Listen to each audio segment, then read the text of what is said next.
Sistem broj 2 za jezera, kanale, bare, ribnjake, komercijale i za skroz spore rijeke.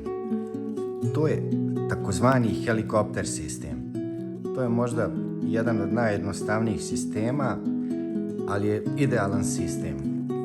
Prvenstveno je dobar tamo gdje je voda, tačnije gdje je dno u vodi jako muljevito i obraslo travom i prilično je dobro za dalje izbačaje. I sistem se pokazao ekstremno ubitačan za bijelu ribu. Šta ti je potrebno za helikopter sistem? Potrebna su ti 3 stopera, 2 virblice sa zakačkom, 1 hranilica i udica sa podvezom. Kako se pravi taj sistem? Vrlo lako. Provučeš osnovni najlon i navučeš 1 stoper. Koristit ću ovi oboj da se bolje vidi. Prvo što radimo, navlačimo 1 stoper. Onda na osnovni najlon navezujemo, tačnije provlačimo kroz oko virblicu sa zakačkom. Znači dobili smo ovo. Sad, moj savjet vam je da stavite sada još 2 stopera sa donje strane. 2, ne 1, već 2. Zašto 2? Pokazat ću vam kad završimo video. Samo malčice. Evo ovako. Navlačimo 2 stopera. Evo vidiš, dobili smo ovo, virblicu između stopera. I sada za donji dio najlona na samom kraju navezujemo virblicu sa zakačkom. Koristi bilo koji čvorić koji znaš da navežeš. Evo sad ćemo koristiti ovaj. Uzmeš, zavrtiš par puta. Evo ovako. 3, 4 i provučeš jednom kroz omčicu i vratiš ga kroz. I to je to. Tako.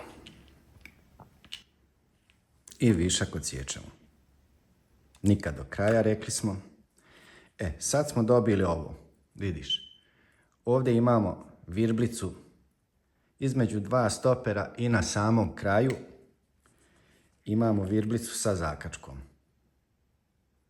I za donju virblicu kačiš hranilicu. Idealna je ovakvog oblika, ali ako nemaš ovakvu, koristi bilo kakvu drugu. Bilo koju imaš, radit će posao. I to je to. I za ovu zakačku ovdje, između 2 stopera, kačimo podvez sa udicom. I to je naš feeder sistem. Poenta je da se podvez okreće u svojoj osi skroz oko osnovnog najlona. Zašto smo rekli da stavljamo 2 stopera? Zato što je manja vjerovatnoća da će te riba zezati, da će se petljati. Stoper će biti fiksniji ako staviš 2. Znači ova virblica će teže se dole spuštati. I zašto je dobar ovaj sistem? Možeš da regulišeš u suštini koliko želiš da ti podvez bude visoko. Ako sad dno muljevito, ako ti dole upadne hranilica u dno, sama udica sa mamcem će ostati gore na površini tog blata, trave i tako dalje. I ako imaš baš, možeš bukvalno pomjeriti na 1,5 m od hranilice. Evo ovako, možeš stavljati igrace. Tako da je ovaj sistem jako zanimljiv. idealan, gdje je muljevito dno i nema puno petljanja. Iako imate travu, blato, ovaj sistem radi. Ovo je jedan od najlakših sistema, ali pokazao se jako ubojit. Sad, na primjer, gornji stoper ne moraš stavljati da bude skroz fiksan. Možeš ga staviti ovako. Možeš ga staviti ovako, da imaš malo hoda. Ako riba krene u drugu stranu, da se sama zakači. Na primjer, a možeš ga spustiti i regulisati koliko god želiš da bude po visini najlona. Eto ga.